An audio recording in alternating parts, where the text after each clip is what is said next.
Right, I have got some volume now. Brilliant. Well, firstly, thanks very much to Genova for inviting us here today and to speak. So my name is Claire Daly. I'm a nutritional therapist at Cytoplan. I qualified in 2010 from the University of Worcester and worked in private practice for a few years and then joined the team at Cytoplan in 2015. And there I do sort of practitioner education and run something called the Brain Health Programme, which I'll just mention very briefly at the end. So for those of you who aren't familiar with Cytoplan, we've been going 29 years and we are leaders in food-based supplementation. That's what we do.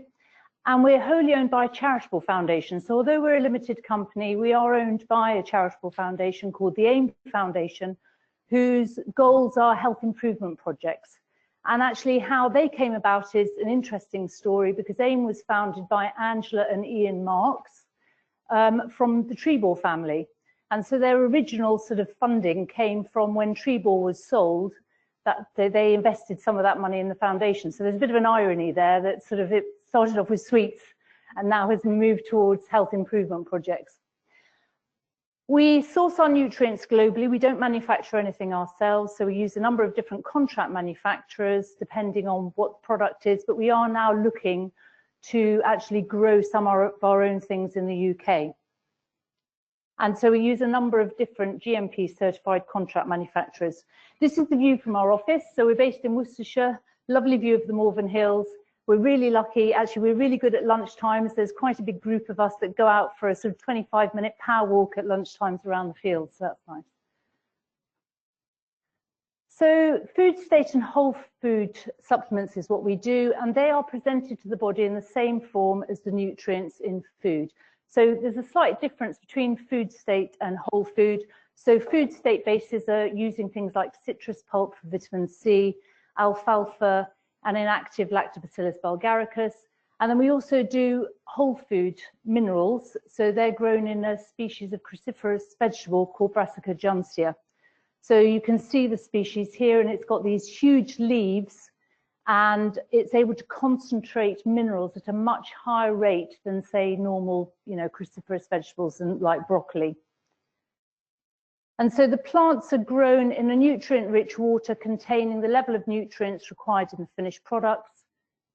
And ongoing analysis is carried out throughout the growing process, and then when the required level is achieved, we can cut and dry the plants. So obviously using hydroponics means you can manipulate what's in the water depending what you want in the finished product.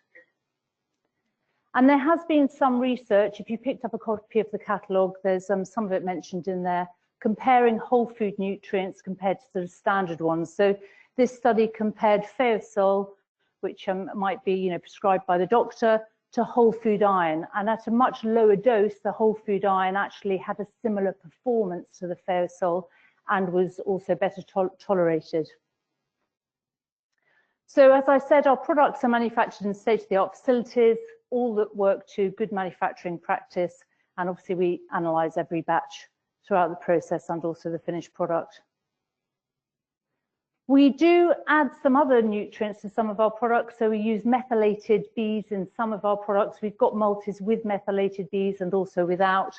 And those can't be used from plants, so we have to add those in. And also important is that we optimize the level of nutrients. So in some cases, we augment levels that can be above that can be achieved from food.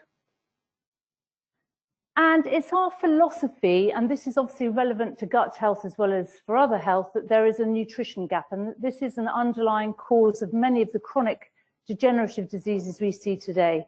And a few people have done research into this. So, for example, Dr. Paul Clayton, he reviewed over 4,000 studies and came up with the levels of nutrients that we need for optimum health.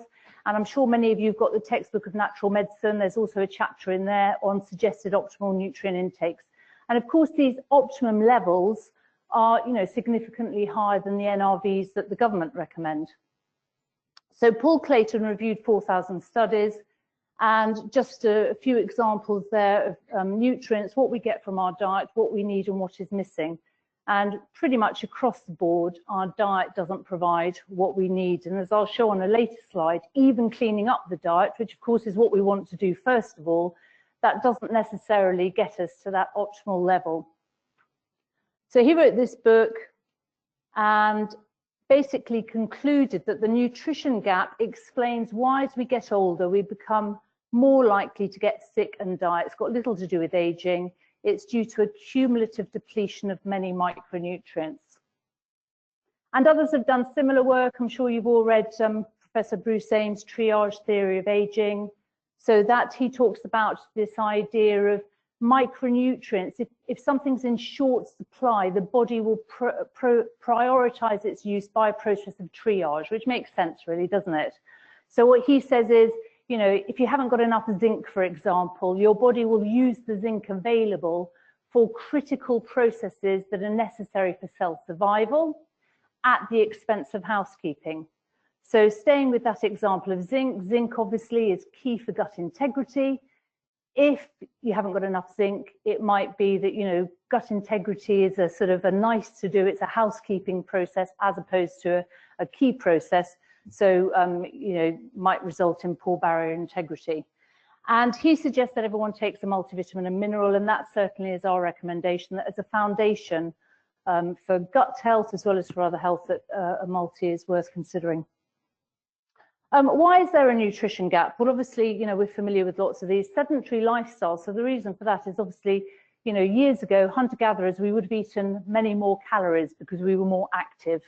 So nowadays we maybe eat 2,000 calories, whereas historically we might have eaten 4,000. And of course, that would have provided many more micronutrients.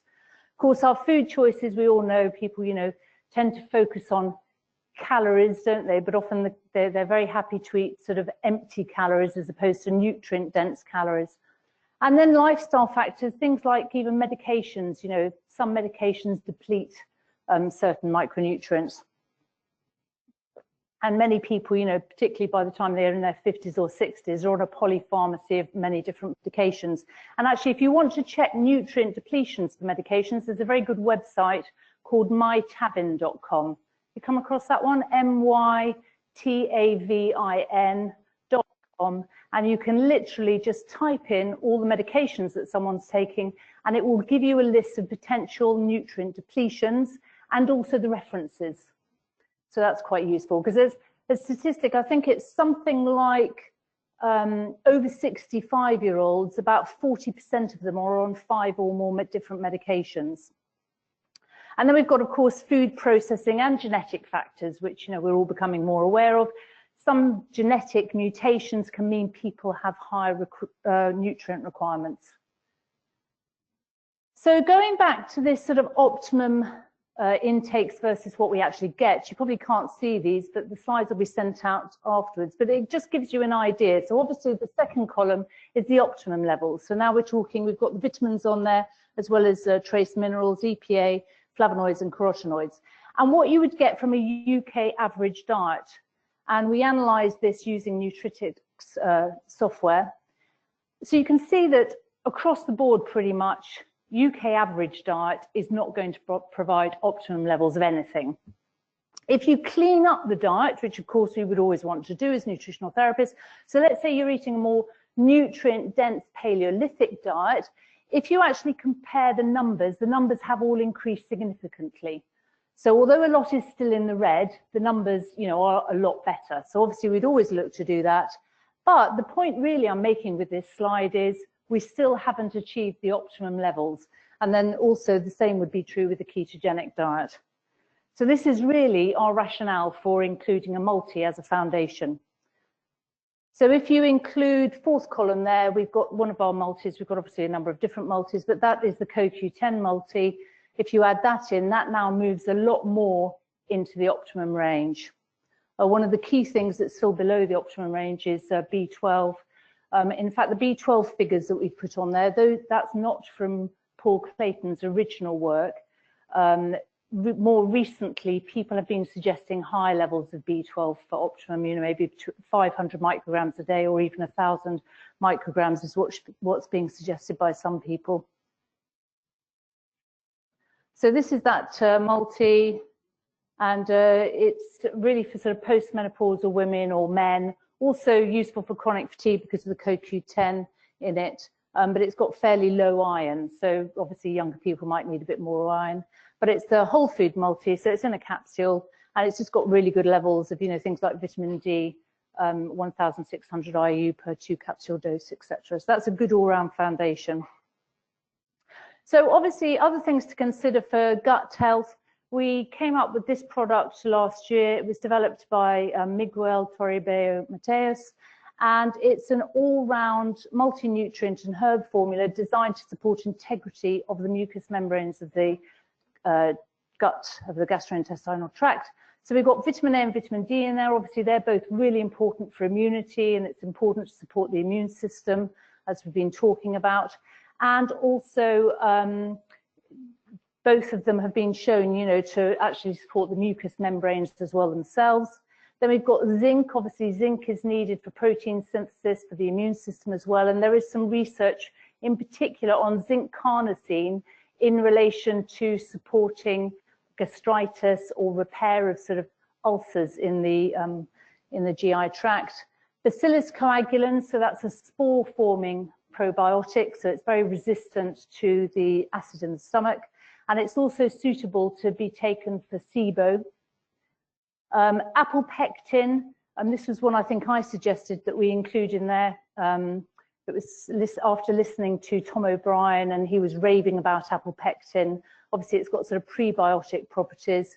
Then we've got slippery elm, marshmallow root, so they're both nice, soothing, mucilaginous, also with prebiotic properties. Lactoferrin. We've written an interesting blog actually on lactoferrin. That's been researched, so it's from colostrum. It's obviously found at high levels in colostrum, and it's also produced, naturally, as you know, in the gut, saliva, tears.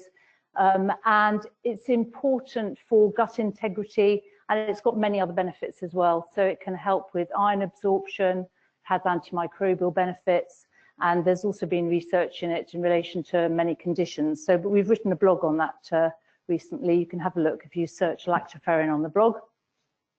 And then some quercetin, so antioxidants. So that's a really nice all-in-one formula. The way I suggest it's used, it's intended for sort of short-term use. So I would always suggest, a multi as a foundation, and then adding this in. Maybe the dose is 1 to 3 capsules a day, and this shows what's in 1 capsule. So I would say take 1 pot at 3 capsules a day, for example, a second pot at 2 capsules a day, and then obviously it depends on the person. That might sort of be sufficient. I've sort of talked through all this, skipped. You'll get these anyway on the. And then another product in this Cytoprotect range is this liver formula. So obviously a lot of these botanicals are used either in combination or individually to support the liver and also to support the gallbladder with bile production. So these botanicals have a number of different mechanisms via which they support the liver. So regeneration of liver cells, enhancing bile production and bile flow, upregulation of phase 2 detoxification pathways as well. And then in terms of gut health, obviously another consideration would be essential fats, important to think of in terms of membrane integrity and repair. The Remiga product is from herring roe, and that's particularly high in DHA versus EPA, and it's in a phospholipid form as well. And most fish oil products would be in triglyceride form, but phospholipids have been shown to have better absorption. In fact, the manufacturers of this product did some studies and showed it had, I think it's 2.8 times better absorption compared to standard fish oil. And I suppose DHA isn't something we would necessarily automatically think about for the gut. We might think more EPA as an anti-inflammatory, but actually I was reading one study that showed that higher plasma DHA levels were correlated with better microbial diversity, higher microbial diversity, which is interesting. I'm not quite sure what the mechanism was, but and then of course the phospholipids that you get in that, they've got other benefits as well for cell membrane health and brain health. So that's sort of actually the product that we tend to recommend as well for brain health. And then a cheaper option, if you're looking for a product that's higher in DHA relative to EPA, is obviously the vegan omega-3. So that comes from algae. And again, it's higher in DHA relative to EPA. And then we've got krill, which obviously that's higher in EPA rather than DHA. That again is phospholipids, attached to phospholipids. And then fish oil. And I mean, really the main benefit of fish oil, I think, compared to the others are perhaps have advantages, but fish oil is still a cheaper option. And we do a liquid one as well. And then for long term, if people are taking omegas long term, there have been some studies that have shown that people can actually end up with too much omega-3 relative to the anti-inflammatory omega-6s. So I tend to switch people to something that also has some GLA in it long term. So this one again has got DHA and EPA from algae. So again, it's a vegan product, and then GLA as well. So some of the antioxidants that we've got, anti-inflammatories, which may also be relevant for gut health, in particular the cell-active CoQ10 Plus, the second one there. So that one is in liposomal form, and the manufacturers of that have shown that it has up to 285 times the bioavailability compared to standard curcumin. Now, curcumin used to be combined with piperine to help absorption through the gut, but then it was recently discovered that actually the mechanism by which that occurred was because the piperine caused leaky gut. So not ideal. Of course, as well, the other problem with piperine is there's quite a few medication contras. So we changed this product. It did have piperine in it. We've taken that out. So now it's in liposomal form, and that's also combined with some ginger. And of course, curcumin has benefits within the gut as well as outside of the gut. And we have another product now, which actually you've got in the bags, the Organic Turmeric Plus. So in that one, the curcumin is not in liposomal form. It's a cheaper product. And obviously that is the one that we recommend more for sort of gut repair. So that one's got curcumin in it, gotu kola, which is an Ayurvedic herb, and it's been shown to stimulate collagen synthesis, and also cat's claw.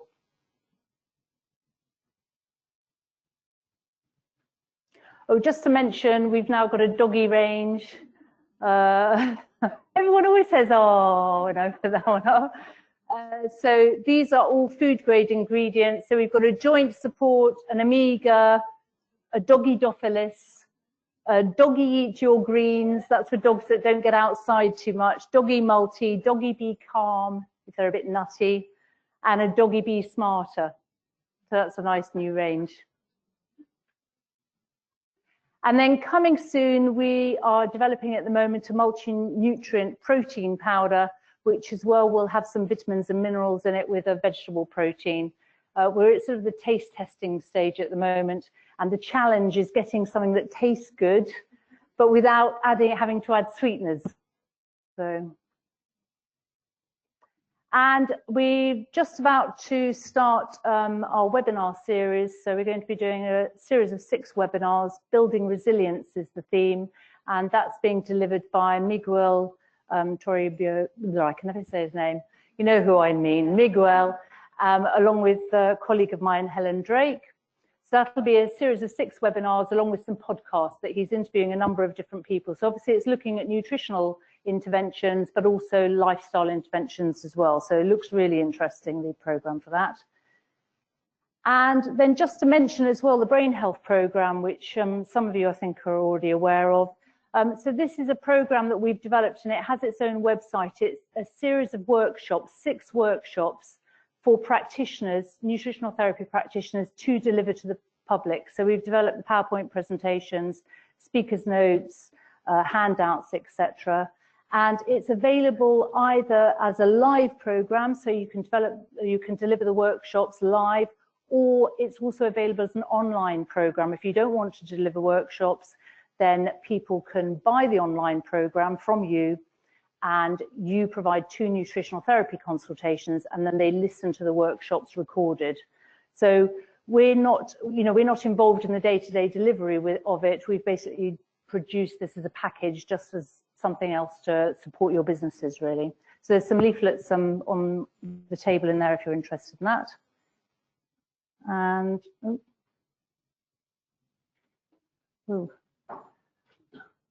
And the only other thing just to mention actually is one-to-one online training. If you're interested in more product training, we do offer one-to-one training via Zoom. And I mean, we've got a standard sort of presentation, which is 80 slides long, but we can tailor it to focus on the areas that you're particularly interested in. Thank you.